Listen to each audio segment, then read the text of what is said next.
বন্ধুগণ, শুভেচ্ছা নেবেন। আপনারা দেখতে পাচ্ছেন আমরা আজকে পাহাড়ে এসেছি করিল নেওয়ার জন্য। আপনারা দেখতে পাচ্ছেন আমার সাথে বাংলা পার্থ আছে, তিনি করিটা কেটেছেন। নিচে চলো, একটু আর কত কাটা পড়বো ঠিক জানি না। আপনারা তুমি চলো নিচে। অনেকে হয়তো খাই, আমরা এগুলো আমাদের আদিবাসীরা বিশেষ করে এগুলো খাই তরকারি। না আপনারা অনেকে খাই কিনা তা জানি না, আদিবাসীরা বিশেষ করে আদিবাসীরা খায় এগুলো। একটি প্রবাদ আছে বাঙালিদের, হাসে আর বাসে, মাংসর সাথে খাই বা ভাজি করে খাই। এটা আমাদের সম্পদের কিছু আছে যে আমরা শুটা দিয়ে এটাকে শুটকি দিয়ে খাই। খুবই মজাদার খাবার।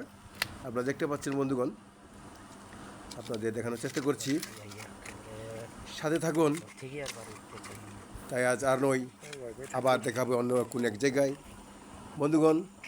তাই ভালো থাকুন, সুস্থ থাকুন, সবাইকে ধন্যবাদ।